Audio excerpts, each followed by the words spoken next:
on that one. First, though, a look at a big proposal to set goals for affordable housing in the Twin Cities metro area. This is part of a planning process by the Metropolitan Council. It's done once a decade. Goals are set for new affordable housing units on a city-by-city basis. There's going to be a public hearing about this plan next Monday in St. Paul at the Met Council offices. Today, though, we're going to visit with three city leaders from the suburbs here to learn how they're responding to these proposed targets and have a conversation about that as well. Mike Webb is the mayor of Carver, Minnesota. That's in Carver County. It's just south of Chaska. Mike, welcome to the show. Thank you, Tom. Thanks for having me. Just up the road from Carver is Eden Prairie. Molly Cuevamacchi is the Housing and Community Services Manager for Eden Prairie. Molly, thank you for being here. Thank you, Tom. And joining me on the phone, Jeff Lunde, Mayor of Brooklyn Park. Jeff, welcome to you as well. Thank you, sir.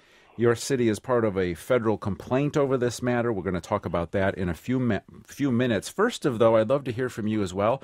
Are you in the market for affordable housing and finding it tough? What are you looking for in housing? And tell me something about the process you're in that the rest of us might not realize as well. And maybe you're involved. Maybe you know what your city is considering or talking about with this plan. I'd love to hear what you're involved with at your city local level. And tell me your experience if you live near housing that's specifically built to be affordable. 1-800-242-2828, 651-227-6000. You can tweet me at WeberTom1. And please don't call or text if you're driving. So before we get into where this can be and is a contentious issue, a big picture here, and I'm reading some Star Tribune numbers here. It's estimated in the next decade, 52,000 new low and moderate income homes and apartments will be needed in the metro. My understanding, Mike, is that in the spirit of planning, region-wide planning, the Met Council says we shouldn't put all 52,000 in one place. We should spread it out. Plus, there's a state law that requires each city to have its own plans aimed at accounting for and having some affordable housing. So big picture, that's what we're talking about here, right? It is. And having the regional planning ideas of the Met Council is extremely helpful at that standpoint.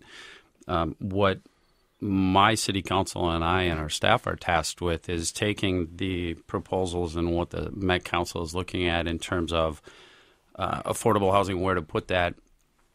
We need to take that and incorporate that into an everyday plan. And where we kind of, I wouldn't say rub shoulders or argue is the fact that sometimes we look at that and we say, how are we going to do that? Mm-hmm. We can incorporate it into a comprehensive plan.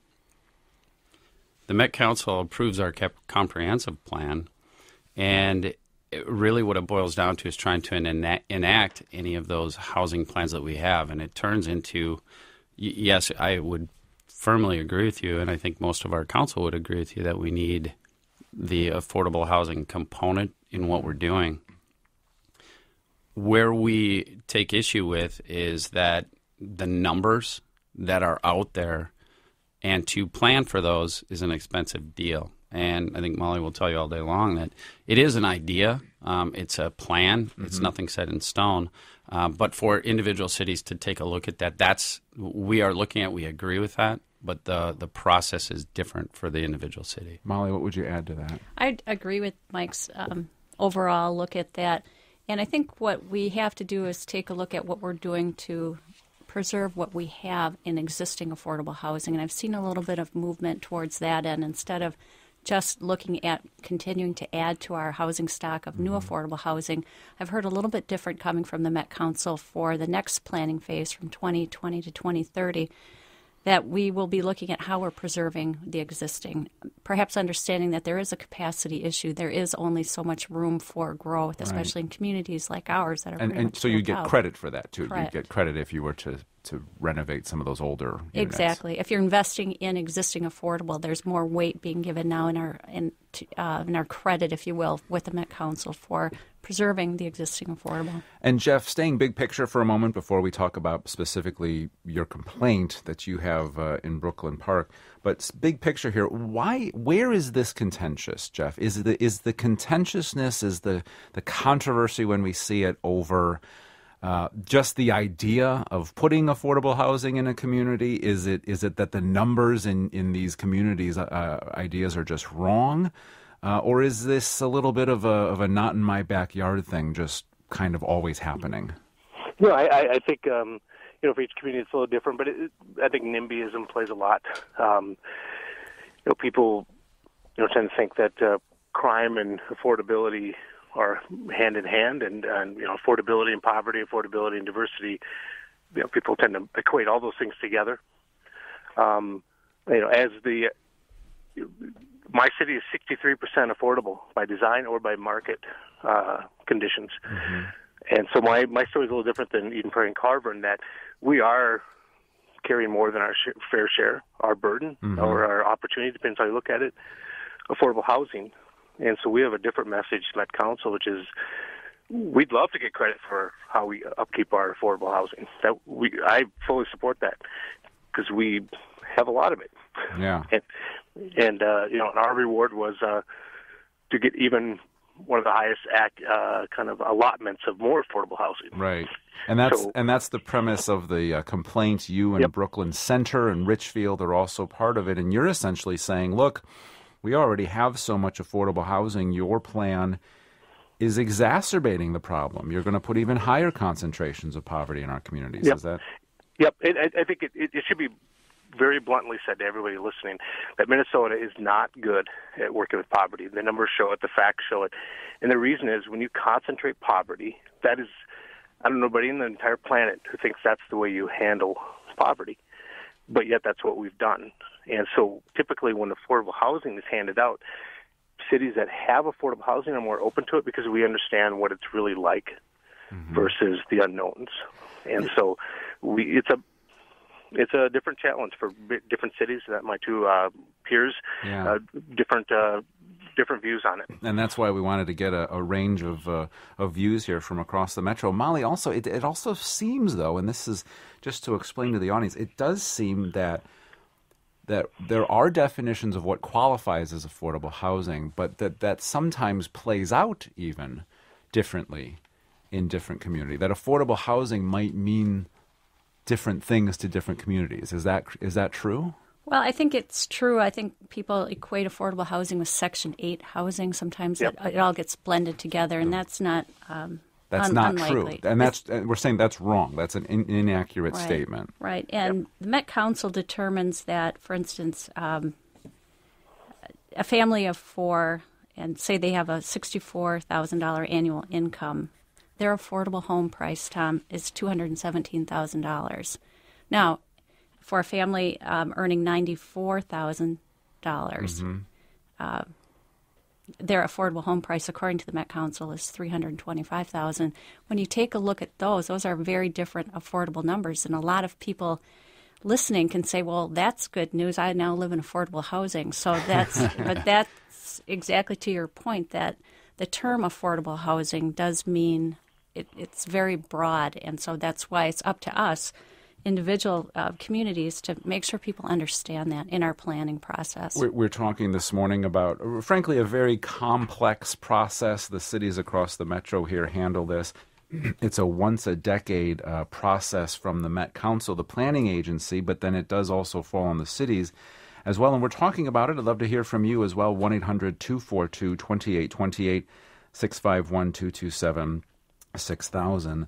We're here with Mike Webb, who's the mayor of Carver, Minnesota, Molly Cueva-Mackey from the city of Eden Prairie, and Jeff Lunde, who's the mayor of Brooklyn Park, as we talk about this. We also have this to read here from the Met Council because they sent along a statement to remind us here, and I'm reading from the Met Council, the council's policy promotes creating housing options that give people in all life stages of all economic means viable choices for safe, stable, and affordable homes. While state statutes require metro area cities to plan for their share of the region's affordable housing needs, the council lends assistance by providing communities with information about what their share is based on a number of factors. So here's the thing, though, Mike. This is very contentious. This is a lot of back and forth.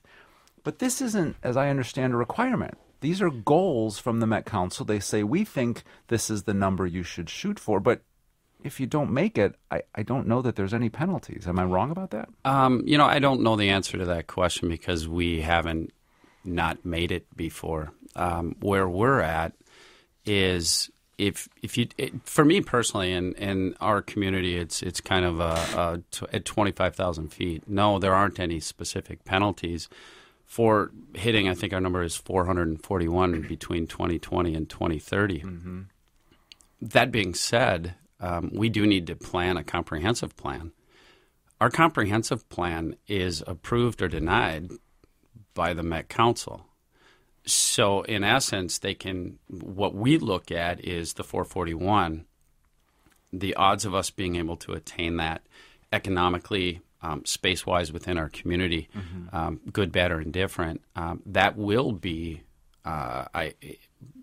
it's not a punitive, but we do need to get our comprehensive plan approved by the Metropolitan Council. So, and I don't mean to interrupt you, but where it boils down to is now we have a non-elected body essentially making policy for elected officials. And Professor Glaris, who comes into my coffee shop, one of the higher-end conversations that we have is, do we have authority without accountability, and that's the elected part. They base their need upon the governor. And I'll be honest with you, I had a meeting this morning with Adam Dunnick. He came into the Lion's Den in Carver County, Carver County and a number of other counties have banded together, 3 other, to lobby against the actuality and the having a Met Council. Yeah. He walked right into the Lion's Den, and I will tell you, I lean to the right.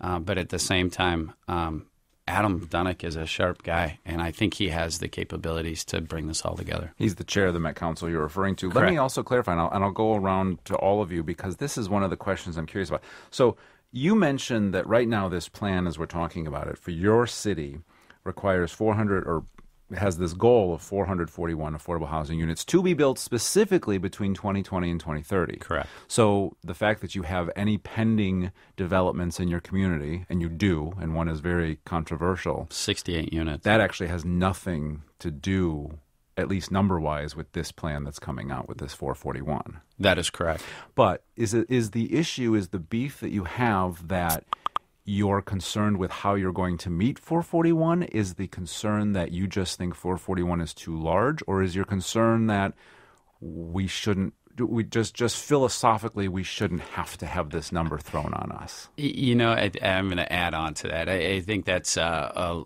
little lighthearted in that we shouldn't have this number. I believe in a regional planning process. It's a very fine line in how it's accomplished.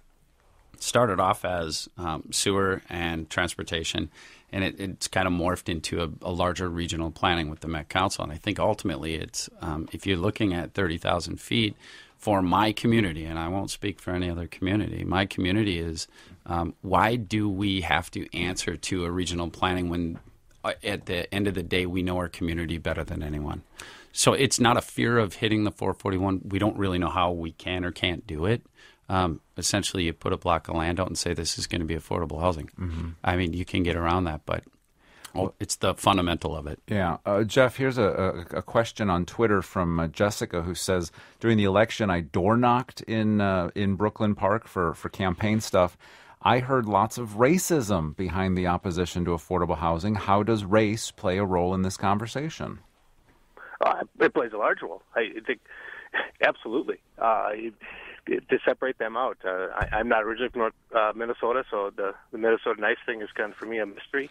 But the fact is, if you just took a map and you put affordable housing, you overlaid it with poverty, then you overlaid it with diversity, you get pretty good indication of how we have been ineffective in fighting some of these things. And so, people tend to equate all these together. I agree 100% with the tweet. I will say this, and I'm a very metric-driven mayor. My city is 3 times as diverse as it was 20 years ago. We have 20% less crime. So for anybody who's listening who thinks diversity and crime are linked, I'm here to tell you they're wrong. Yeah. And so there is absolutely people You see it in schools when they're looking at boundary changes. If someone thinks that they're going to take some area that has more poverty, more kids, they immediately assume that it is people with diverse backgrounds. The facts are that rural poverty is the same as suburban poverty, is the same as urban poverty. It's almost a third each. Mike, we all have it. Mike, you want to add to that? Yeah, Mayor Lunde, I would actually agree with you on this. I live in an outer ring suburb, if you will. And the process that we had for our Carver crossings, which is an affordable, and this again is actually part of the issue that I'd like to bring up. It's an education process. It's not technical. Yep. It's a workforce housing project, and everyone seems to equate that with Section 8. And what I don't think anybody in our community understood during the process was that Section 8's a voucher. It's just applicable to anyone who will accept it.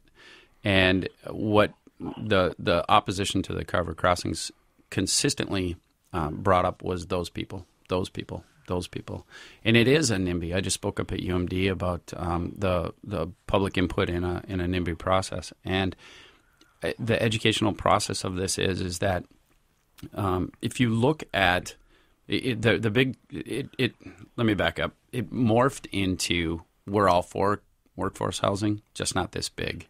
Because I think what ended up happening was going back, it turned too ugly. And when you look at what can actually occur, crime rate does go up with workforce housing. And I was talking with Molly earlier before we came on, and the crime rate that goes up, it isn't perpetrated by the workforce housing.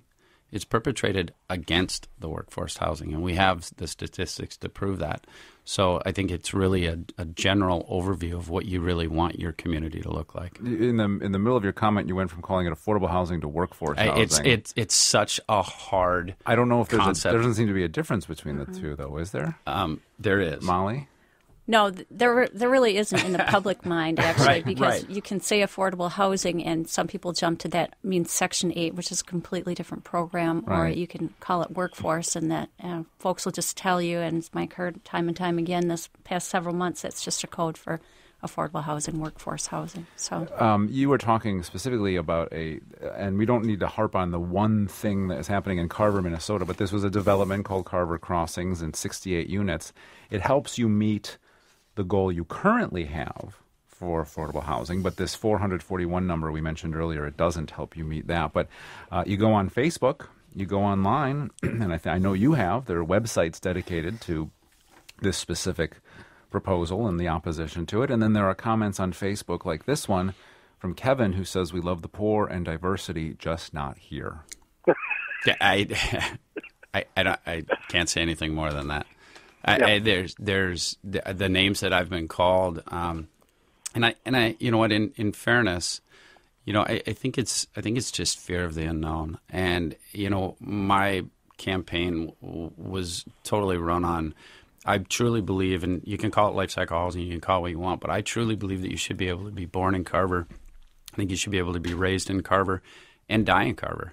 And that includes housing. That includes services that we need to provide. It includes a lot of different things. And those are the types of comments that we ran through. And I really, truly believe that it's just a fear of the unknown. People have had one experience, maybe two experiences in the past, and they equate that to moving forward with everything. Jeff, why did you laugh there when I read that comment a minute ago? Oh, I just you couldn't sum it up any better than that. Facebook is great for a couple good one-liners. And that was a good one. And I wanted to give the Mayor of Carver a shout because one of his quotes I read, which I thought was really meaningful, is that his employees. I mean, we're also at the end of the day we're talking about where people live, but where people work. And when companies, we're looking at $1 billion plus expansion of development in my city in the north side by 610. Companies moving in want to have access to people at all different levels of pay so that they can get good workers. And I think for some of the exurb communities, that's a challenge because I can draw upon a wide range of pool of talent and pay levels.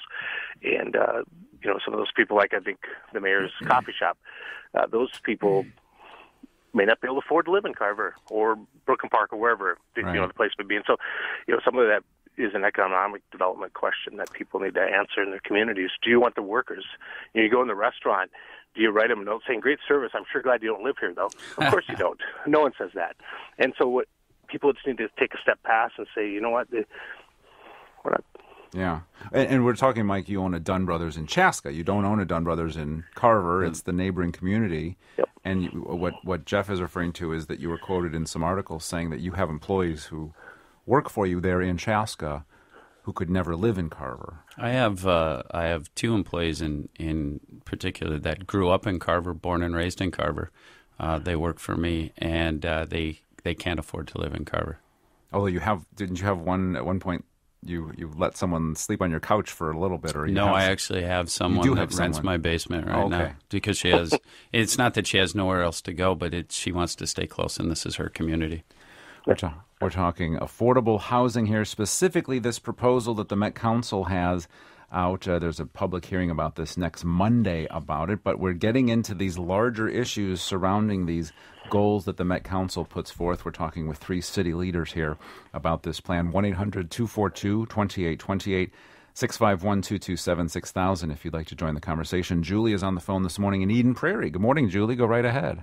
Hi, thanks for taking my call. Sure. I just had a comment. I've lived in Eden Prairie for about 8 years now, and we come from a lower-income family, and there is no subsidized housing or affordable housing that you can get into in Eden Prairie. I contacted the city's, housing authority, and they said, well, basically there's nothing we can do right now, and they sent me a list of apartments that are affordable, and all of the wait lists are closed. So there's absolutely nothing that Eden Prairie is doing to help this situation. And I also come from a multiracial family, and so that does not help the situation either. Everybody in our apartment unit seems to be multiracial. All right, Molly Cuevamaki, you're actually nodding while Julie was talking about the actual availability of this housing as well. And the city does do, Julie, I appreciate your comments and understand the frustration there because I talk with people like you every day. In fact, it's probably my office that you called because people do call us seeking help for housing every day. There is a very tight housing market in Eden Prairie in general. I think the rental housing vacancy is at 1.5%. It's the housing, the affordable housing has major waiting lists, and that is just a matter of the market. People that want to stay in Eden Prairie, we have over 700 units that are subsidized in Eden Prairie in different scattered site units around. We have 3 Section 8 based housing projects in Eden Prairie. We have a lot for the size of our community, but it is tough. It's tough for people like Julie who want to stay there. Maybe they have kids in the district. They want to stay in the school. And bringing more subsidized housing in is a goal of the city, but we do it, Tom, in a little bit different way. We try to do it by investing in already existing, perhaps working with building owners who maybe are ready to work with the city on an agreement to perhaps turn some of their market rate into affordable for a period of time. That might be one way that we work to accomplish it. But everything you have now is full. Correct. There's no yes. vacancy. There is no vacancy. And even in the market rate, Tom, there's a very, like I say, 1.5% to 2% vacancy. This is what's interesting, Jeff, because yes, I know you have a beef specifically with the Met Council and you have that complaint, but also that there at your city level, you're required to accommodate and account for affordable housing. So even if everything on your end was okay with the planning agency, you would still have that requirement. This is what's interesting to me. Housing, unlike other things like transportation or infrastructure, is mostly mostly private. It seems like you're mostly at the whim of a developer who will or will not build something. You're not going to go out necessarily and build your own apartment building for the city of Brooklyn Park to be the landlord. How does the fact that you have to do this as a government and accommodate for affordable housing conflict or not conflict with private markets? It does in a way, and there's certain ways that a city can participate. We can, if let's say there was a condo project or a development, that you could maybe try to get like 10% of the units to be, affordable. And so there's different ways that we can get involved. Some of it's just when the plans are written a certain way, and that's where, to the mayor's and the point that is the comp plan's adopted, when people bring development forward, if they have to conform to those plans, and so that's kind of where the market gets turned in a certain direction. Mm-hmm. And so, we look for opportunities where we can, where it makes sense. And like I said, we just we're required to have 1,600 units in that plan, roughly. Yeah. So that's we have a different beef, as you said, with them. Yeah, but this also, the big picture, just as we were getting ready for this show, Jeff, this morning, there was news from Bloomberg did an analysis of data and found that the U.S. home ownership rate is at its lowest rate since 1993, so it's only at 63% now. Demand for rental is up. The vacancy rate in the U.S. was down, this is U.S., 7.1%. That's the lowest first quarter rate since 1986, nearly 30 years. So I'm wondering if these are two different things happening at the same time. You have this debate about affordable housing, you have this once-a-decade planning, but you also have a market, because most affordable housing usually is rental, when rental vacancy rates are so low. I think there's a key point is that after the housing bubble, I think the banks, after giving money to anybody, went the opposite direction.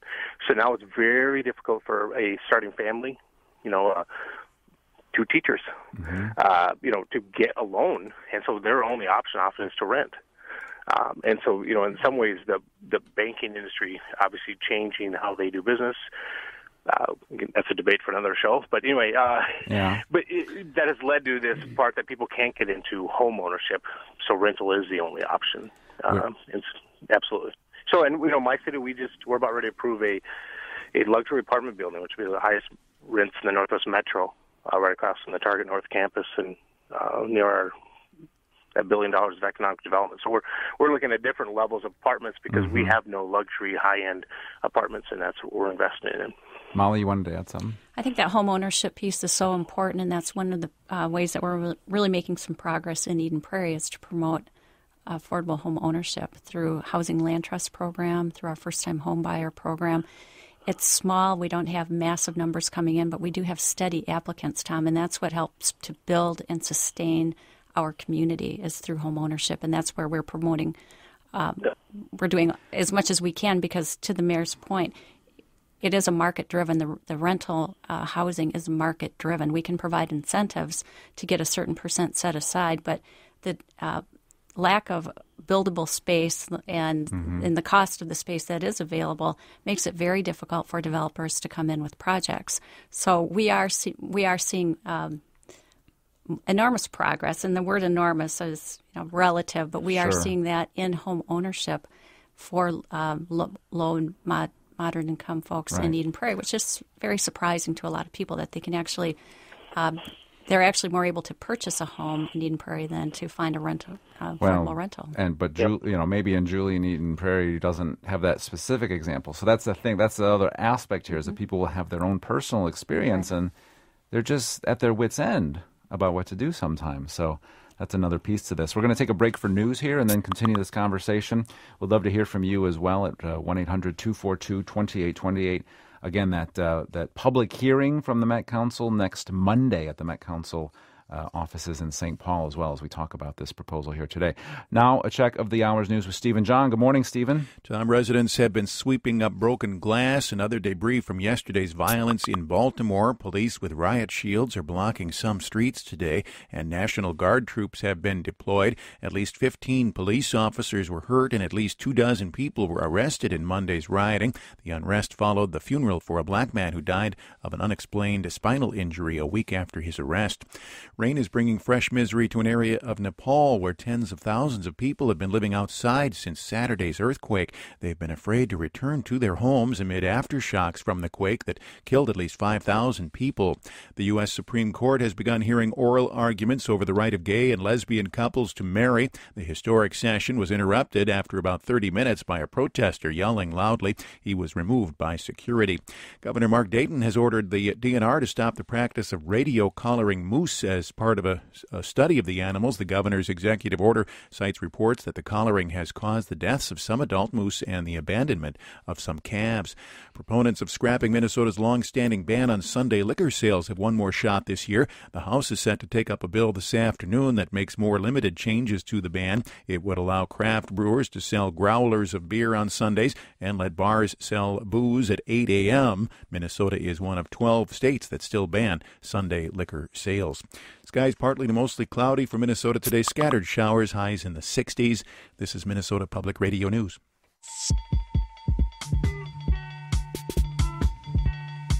Coming up on MPR News Presents, you'll hear from sociology professor Victor Rios, who was in a gang when he was younger, speaking recently at St. Olaf College on race, policing, and inner-city boys, questioning the broken windows theory. That's coming up at noon.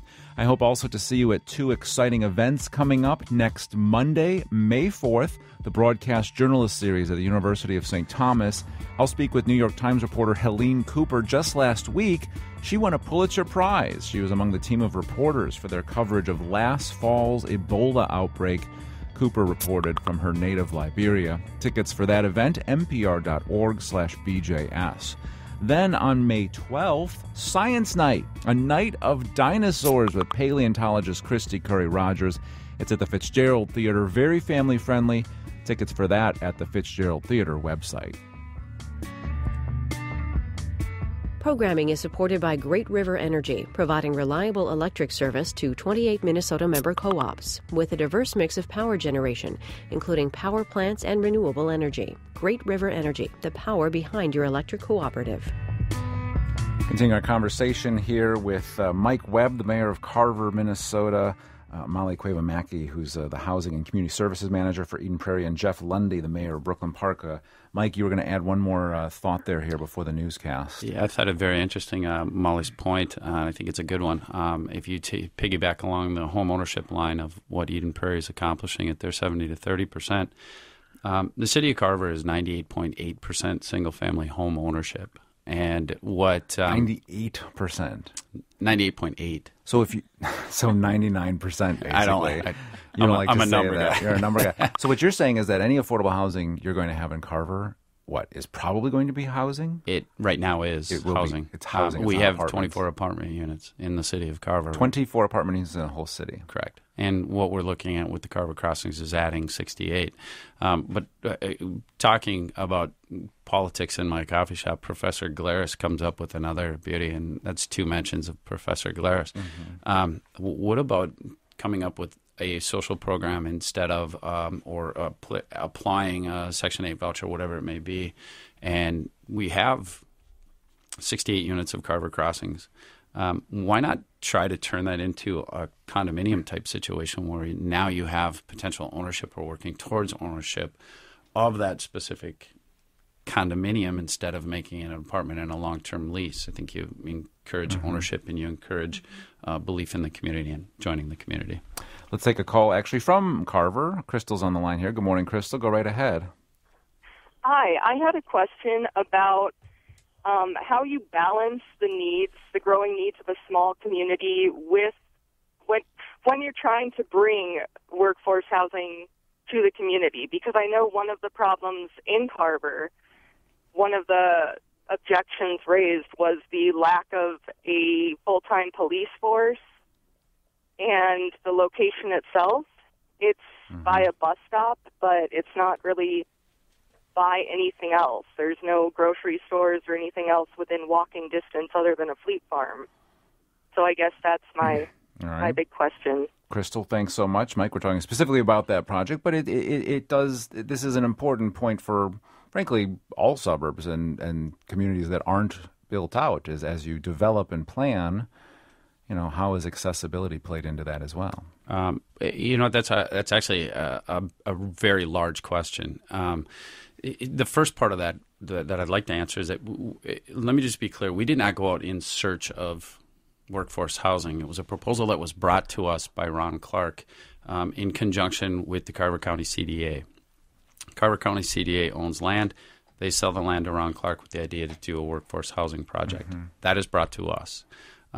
I met with the City of Savage mayor, city administrator, chief of police, as well as their crime prevention specialist. And the point about being next to a park and ride is actually a very good one, because the only thing that the City of Savage said was lacking in their workforce housing process, which was built by Ron Clark, was the fact that they were not near public transportation. So this is actually a bonus. Jeff, let me get in there as well, because certainly different perspective there. During the break, Jeff, we were talking, and Molly mentioned in Eden Prairie that you could actually argue that at this precise moment, and it's all relative, right? But in Eden Prairie, you might actually be better off, if you're low or moderate income, trying to buy a house and using some of the programs that Eden Prairie has set up to help you buy that house, than to rent because of the rental market. Do you find a similar scenario going on there in Brooklyn Park? Not so much the affordability, because the bank loans people aren't able to get loans. And so they're really cut off. That it is very difficult. Brooklyn Park got hit the hardest, I think, of all the suburbs in the housing bubble, right? And so we're a little more in tune with that idea that that access to loans is much harder now. For people to get loans. I agree with the intent. Absolutely, we love home ownership. We prefer that. I just been told over and over again it's very difficult for people to get those loans. The down payments now are much higher. All those little things that in the past we were a little more crazy in trying to get all this development, which led to the housing bubble. But the people at those income levels have a tougher time, unless they're in a home which they can use to pay it forward scenario. Let's take a call from Mary in Minneapolis. Good morning, Mary. Go right ahead. Good morning, Tom. I wanted to comment as a person who is now poor. I had a modest income. I was laid off during the recession, and because I'm older, I've been struggling with finding work. Now I'm poor, very low income, hovering too close to the poverty level. Where are poor people supposed to go to live? There's a waiting list everywhere for every subsidized program, waiting lists to get on the voucher program, which sounds rather defiled according to some people's opinions that have come across the air, and what the world, I've never heard of workforce housing as being a slur. Everybody that works and gets paid is part of the workforce. Is part of the workforce, exactly. We all have workforce housing, right, if we have a job? Yeah.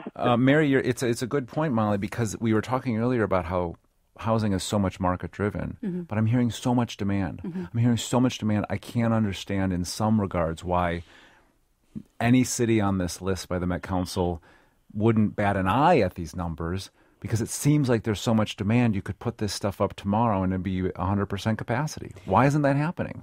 Well, it is. Mary's point is so well taken, and really it is the point that policymakers regionally need to hear to make sure that, it is somebody who has probably worked and been a viable member of society and put a fair share of things into the community, and now finding herself in this particular position. And I hear that over and over and over again. So it's a very important piece. It's tough when it comes down to the financing of it. There's a lot of fingers that get pointed at, folks like Mike, policymakers and things like that. But we need to bring in the financial institutions, too, to say, how do you work with developers? The developers, some of them that I work with, say we can't get development for a mixed income project. If your community won't support 100% affordable, it makes it very hard for us, if not impossible, to get the financial backing to bring a project in. And so that's where I think we need to take a look, too, at the policymakers' role in it and the financial industry role in it, the developer, everybody working together, if you will, to make these projects viable for a particular community. Another comment from Jessica on Twitter. How can we have this discussion without mentioning homeless rates in Minnesota? 50% of Minnesota kids are living in poverty, and they're hurting. Jeff, want to add to that? I do. This is probably my favorite topic. Brooklyn Park, we opened up the first teen homeless shelter, and I had people from all over the metro and out.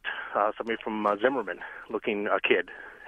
It is definitely a problem that all of us need to work on, and Brooklyn Park's proud to hopefully set the trail that others will follow. That You have to do something because those kids are in school. That's the weird thing. People tend to think of homeless as a cardboard box in the corner, but for kids, they're in school because it's safe. And not to betray my passion on it, but in Minnesota, within 48 hours, if a kid is homeless, they'll be approached by someone in the sex trafficking industry, and that's one of those challenges that we, as a state, don't do well, and we need to step it up. It seems, again, Jeff, to go back to the earlier point and your point about the complaint, again, it seems that all these numbers that we're talking about with goals for affordable housing, all of those would be occupied. It's not like you're building housing that would go empty. So, especially for you in Brooklyn Park, it really only then comes down to what? The concentration? You're worried there would be too much poverty concentrated in one area? There already is. It is occurring right now.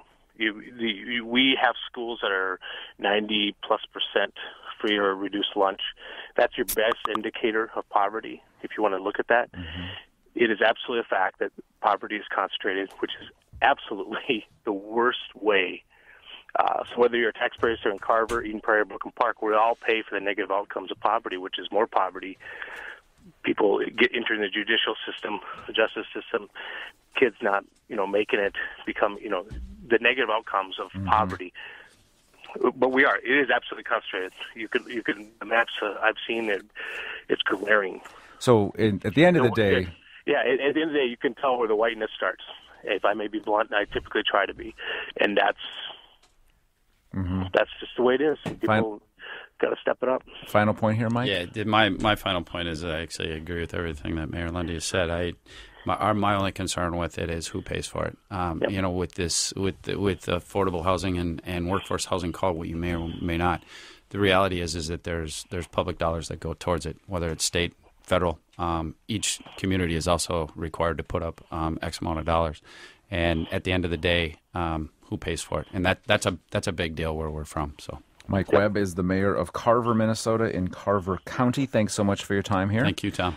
Molly Cueva-Mackey is the Housing and Community Services Manager for Eden Prairie. Molly, I appreciate your time. Thank you, Tom. And Jeff Lunde is mayor of Brooklyn Park. I appreciate your bluntness, Jeff. Thanks so much. Makes it easier. I appreciate it.